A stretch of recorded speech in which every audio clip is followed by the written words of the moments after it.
to another series of WOMCY Talks, Careers in Cybersecurity. My name is Charlie Coulange, and I am the U.S. leader for WOMCY LATAM Women in Cybersecurity. Today, we have the pleasure of talking to Kris Lovejoy, who is the Global Cybersecurity Leader at EY and has had an amazing career. Hi, Kris. Welcome, and thank you for joining Charlie. us. How are you today? Thank you so much for having me. So, Kris, I've seen your background, and I've been really impressed. So, we want to learn a little bit more about you. Can you tell us a little bit about yourself and talk about how your cybersecurity journey started? Sure, happy to do that. It's it's a bit unusual, and a series, as I sort of describe it, a series of happy mistakes that got me to where I am. When I graduated from university, I had studied English, writing, creative writing, and international affairs. And I really thought that I would spend my life in public service, working. I had hoped to go into the Department of State or, work at the House of Congress, something along those lines. And I did that for many years, or not many years, but a few years. And I got married in my kind of late 20s and figured I'd go back to school and, continue my studies, et cetera. And I ended up in a place, he was a US Marine, and I ended up in a place where there wasn't a lot to do. There were no jobs. And the only thing I could really do was volunteer. And so I became kind of the queen of volunteering in the area I lived in, and had an opportunity to run a program for the spouses of deployed Marines. And this was back at the time, right after the Persian Gulf War, during the Yugoslav and Albanian crises.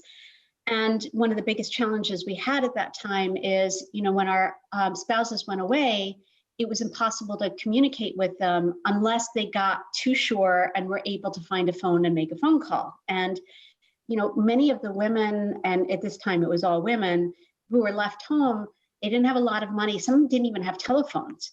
And, when there was a crisis with the child or a healthcare issue, there was no way for them to communicate. And so I read this book on the internet and I thought, wow, this is really cool. Maybe this is a way, via computers that we could have the spouses speaking to one another. And so, as part of my volunteer activities, I raised some money and got some computers, bought some computers, and learned that they don't magically just wake up and talk to one another. So that's not the way it works. So I began to kind of dabble in networking just to figure out, how does this communication work? And, I found that I had an acumen for networking, and just kind of figured it out on my own. And while the project I was working on was a total disaster, the benefit, the positive, was that I used the skills that I had kind of created myself to start basically a consulting practice. So I started doing networking for the businesses in the small town, connecting them through a remote access service. This is like telephone line dial-up to their headquarters. And when I finally moved to DC, I ended up getting a job as a network. At this point, I had taken a lot of the tests and I had gotten my network engineering qualifications. I ended up at a contract at one of the intelligence agencies in the US. And by happy accident, it just so happened I was also really interested in cybersecurity at the time, just because of being in the intel community. And so I started taking some tests around certifications and tests around that area. And lo and behold, became one of the few people that understood the concept of penetration testing. This is back 25 years ago. Yeah. And that's what started my journey into cyber, was just all total accidents. And I think, if anything, what it's taught me and what I've always told my daughters is, you can do anything. It doesn't matter when, it doesn't matter how, it doesn't matter where. And, we have to recognize that a lot of the skills that we as women have developed in just, raising our families and doing things like volunteering and taking care of the community, those are very important from a cybersecurity perspective and very applicable to our field. Wow, that's a great journey. I mean, I love hearing how you got where you are today. It's very inspiring, and I Thank you. totally agree what you tell to your daughter. So that's awesome. So in your actual role today, what does it Mhm. take to start? I mean, you mentioned how you started, and you did talk about certifications. You did take some information about how to start in cybersecurity. But one of the things a lot of the women are asking us is, do you need to have a technical background? Is it necessary to have a technical background to get where you are today? You know, I would say once upon a time when I started, because I was lucky in so much as there was no expectation vis-a-vis training. And so my barriers to entry were a lot lower because there wasn't anybody looking at my resume and with an expectation that I would have certain skills. You know, now I think it's almost unfortunate that for some reason we have kind of characterized the cybersecurity field as a technical field. I don't believe it's a technical field. I do think you have to have one foot in technology, one foot outside of technology. So you have to be able to grasp technological concepts. Like you have to understand how a network works. You have to understand the basics of protocols. You have to understand, you know, sort of just conceptually how these things fit together. But at the end of the day, cybersecurity is not technology. Cybersecurity is about managing risk. Yeah. And managing risk is about understanding what is, you know, sort of who is trying to cause harm. Is it a person? Is it a thing out in the networks that could, you know, exploit a vulnerability that's a weakness in somebody's knowledge, or if it's a lack of a patch, something along those lines, and create an impact. And the job of a cybersecurity practitioner is to understand the potential for what could happen and then be able to communicate to a broad array of stakeholders why it's important that you need to spend time, money, energy in reducing the potential for the threat to get in, reducing the number of things that could be exploited, or reducing the impact. That is not a technology skill. That is an analytical skill that is combined with a balanced understanding of risk and the ability to communicate. And I honestly think, and you know, going back to you know, sort of just the benefit we have as parents, I think in some ways parents are the best at these jobs, because when you have kids, like I had 2 sons, and my sons were like demons. They were awful. But I learned, you know, like if my sons are on the roof of the house, like throwing rocks at one another, you know, that was like something was really risky. And I tell my boys, get off the roof. But, you know, if they're on the ground throwing stones at each other, you know, what can happen? So you're able to, you know, I think it's interesting because what I see is just my parenting skills have given me sort of a much more practical perspective on risk, on managing risk, that anything else has. And that's, like I said, that's not a technical skill. That's just how your brain works. Yeah. It's like when you get older, you don't get in roller coasters as much as you did when you were younger, because now you see the risk. If something goes wrong, right. You can actually make sense of it. Okay, this is not okay. If this happens. Right. And that is and just to add one thing, I mean, this is the sort of the challenge. I look at the cyber industry and I say, you know, we read the newspaper all the time and hear about these attacks. Why? Like, what's happening? What is going wrong? Right? And it's pretty simple. The cybersecurity teams generally have a really bad relationship with the business. So if you look at how businesses operate, what tends to happen is the businesses will sort of design a digital initiative. Let's say it's, I want to develop a new way to communicate with my customers during COVID. So I'm going to roll out a new application, new mechanisms for communication. Those security guys, I'm going to bring them in after the fact, right? And they're going to have their compliance checklist, and they're going to tell me you need to do A, B, and C. And I'm going to say, thank you, interesting, but this is an existential crisis. I'm rolling it out anyway.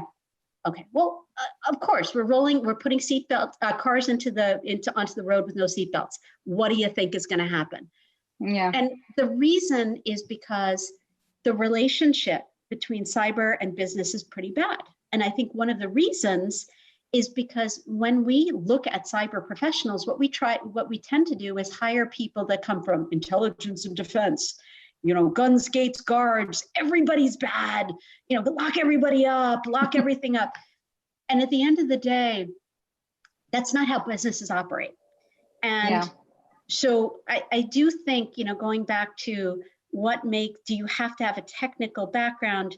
Yes, you have to understand the concepts, but the soft skills, the ability to arbitrate, communicate, analyze, be calm, all of those things are critically important if we're going to make any sort of progress in this field.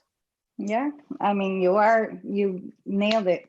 It's, I totally agree. I think a lot of us, when we get into cybersecurity, we get scared that we may not have all the lingo of the technical, world, understanding how everything works. But when we look at it, it's about understanding people, because at the end of the day, all the attacks are done by people. That's exactly right. You have to understand people. It's a people job. That's exactly right. So taking into consideration everything you've told me and your own experience today, how is the job opportunity in cybersecurity?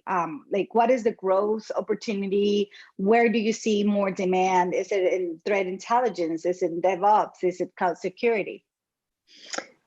Yeah, it's a great question. And, it's interesting because even in EY, we're developing, a bit more sort of finesse around job roles and job scopes and defining it. I think that there's huge opportunity everywhere. If you look at all of the domains in which, cybersecurity is focused, there are jobs available on the strategy risk compliance side. So this is sort of the concept of, I need to be able to understand risk. I need to be able to identify risk. I need to be able to quantify risk from a financial perspective and then communicate that to the business. Now, in those jobs, those are highly sort of needed jobs, particularly in the audit community, assessments, internal compliance teams. The background there is much more financial, it's legal, it's more sort of humanities, policy oriented. That's one grouping. Second grouping of big opportunity, I think, is in and around identity and access management. So again, this is more about people and process than it is about technology per se.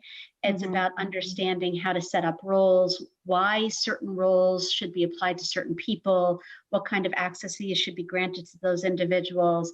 So again, this is more about understanding how identity and access management works within the sort of a business context and some of the technologies that are used to do that. I think the third big grouping of skills that are needed are in and around emerging technology. So particularly cloud. Cloud compliance is a very hot area of interest. This tends to be a little bit more technical. You really have to understand cloud, get some of the, sort of the certifications, take some of the classes around how does cloud work, understanding, containers, understanding, software defined networks, all that kind of stuff. That's important. In addition to sort of cloud, another emerging tech area is around advanced analytics and the use of advanced analytics to pull out cybersecurity metrics and statistics and data for multiple purposes. Now that is that's a data analytics background that you need for that. And then finally, as you're sort of identifying, security operations, threat intelligence, threat detection, threat response, forensics, most people tend to think of cyber as that. That's not cyber. That is one operational element. It's cool and it's sexy and it gets a lot of press, but it's 20% of the overall organization is that function. And so, yes, skills are in demand, but it's not to say that there aren't, opportunities in the other areas as well. Ah, interesting. Very interesting. Yeah. So, and with that, when we look at you as a global cybersecurity for EY, what do you think companies are doing inside and outside to promote more women and diversity in cybersecurity? And what do you think they could do more? Yeah, I'll be honest. I'm so torn on the approach that the industry is taking. I wish we were making more progress than we are.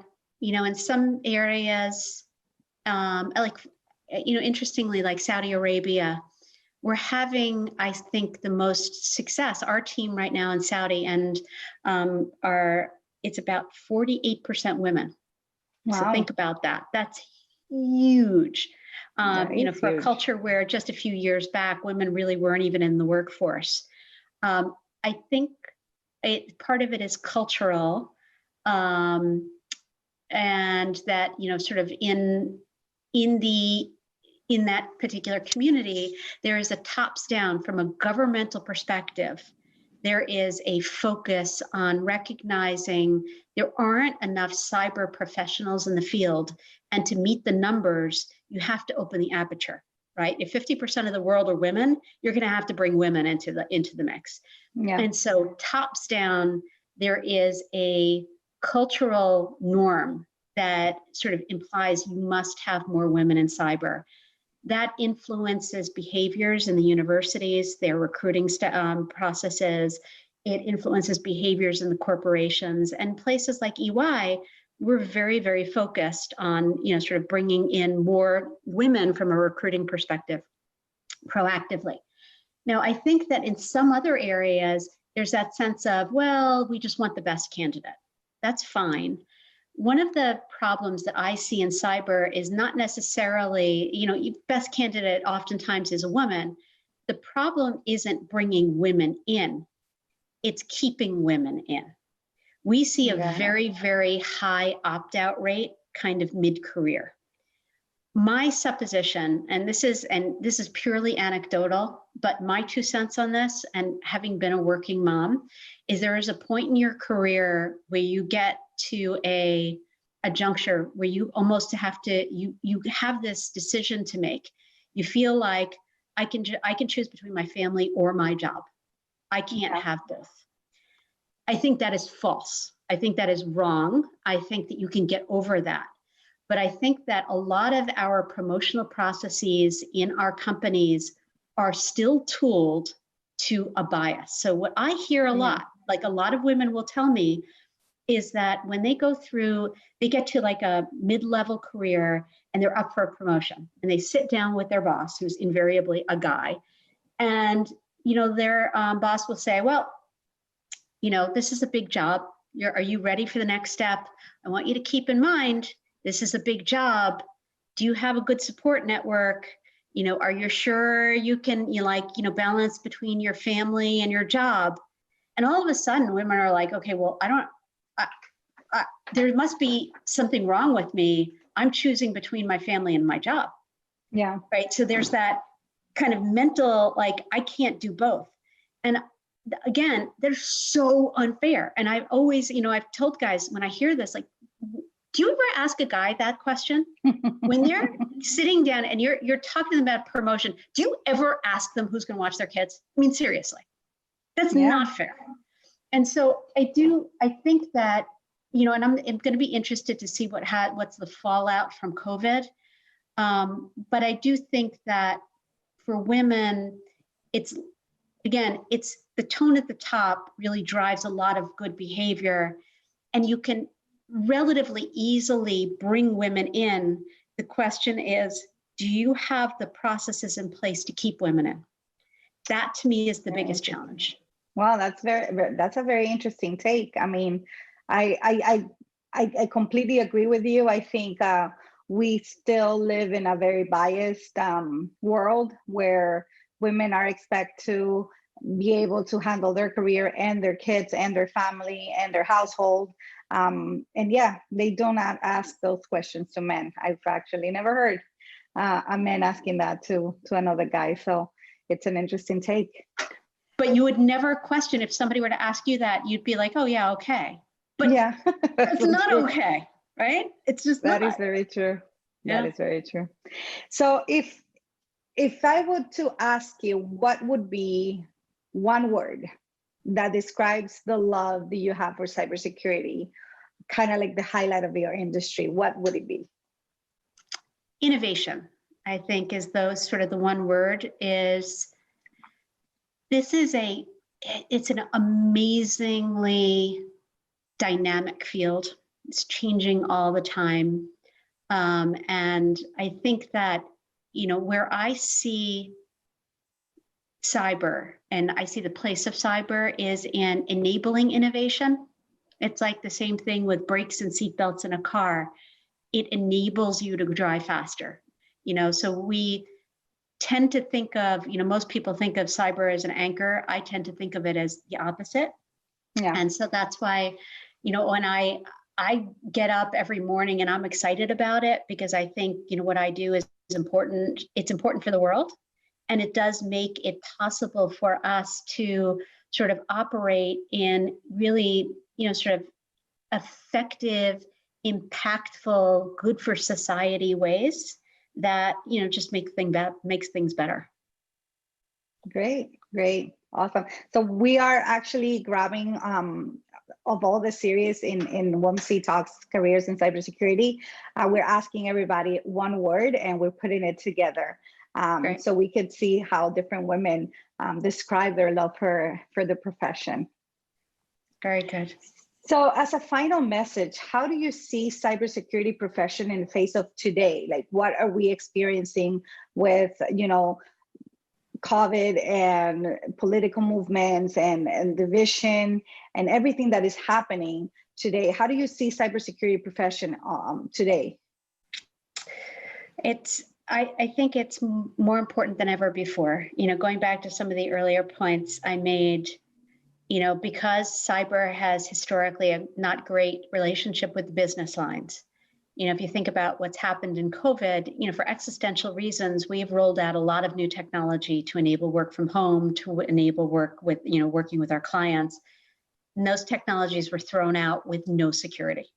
Yeah. We've, adopted new cloud-based services, and those, vendors that created them for us, there was no security. So what we're going to see, over the next months and years is a lot more significant, like ransomware attacks. We're seeing an unbelievable number of ransomware attacks. And so I think that there's been, just because the attack surface has increased, because there are a lot of vulnerable people out there that are willing to double click, are really worried about their jobs, their careers, et cetera. There are a lot of bad guys out there that recognize the value of, being able to launch something like a ransomware attack. That plus the fact that we as a society are becoming much more sort of populist, nationalist. We're kind of isolating ourselves. Interestingly, when you create those barriers around how you operate, it creates complexity for a global cyber leader, because now you have silos of things that you have to deal with. There's no visibility, and that makes your job harder. So I think that there is a significant opportunity for cyber professionals. I do think that there is also an emerging opportunity in the area of disinformation and being able to sort of determine policies towards reacting to social media campaigns, disinformation campaigns, because we're seeing people are angry.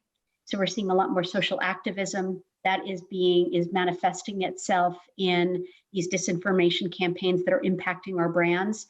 So I think that, not only is the sort of traditional career of the cyber, individual going to continue, and the need for more cyber going to sort of increase, but we're also going to be seeing some kind of adjacencies that are going to begin to appear, in those areas.